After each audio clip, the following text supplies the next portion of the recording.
Sometimes you either have to replace a heater or you buy a heater and you need to wire it yourself. It's straightforward, but you need to do it correctly. First, remove the cap, set it aside.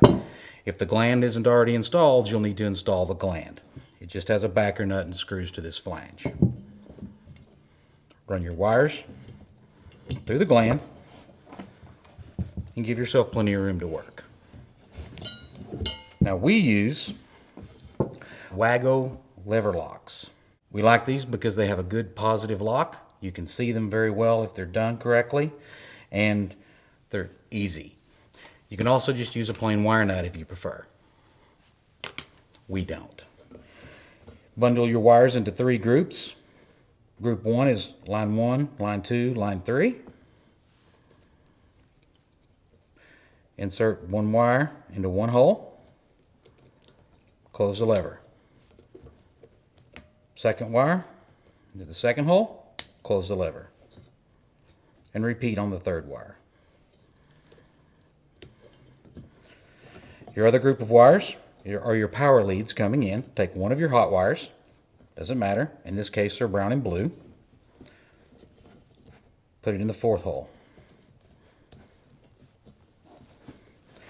Now your second group of wires will have a L1, L2, and L3 on the label, and you simply repeat the procedure from the first side.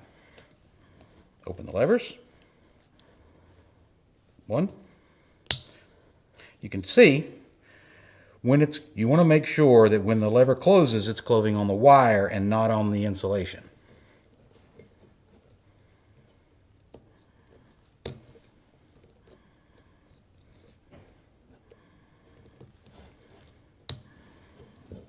And finally, the other hot wire.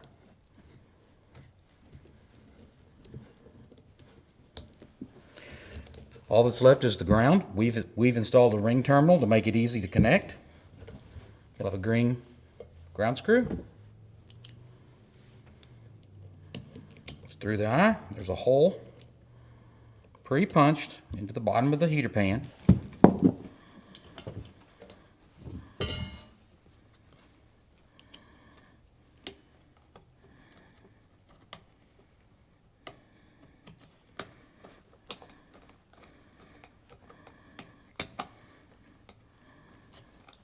Tighten securely.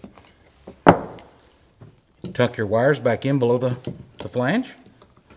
Tighten your gland.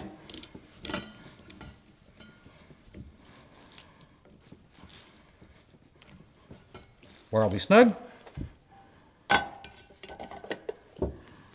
Replace the cap. Tighten the hold down screws.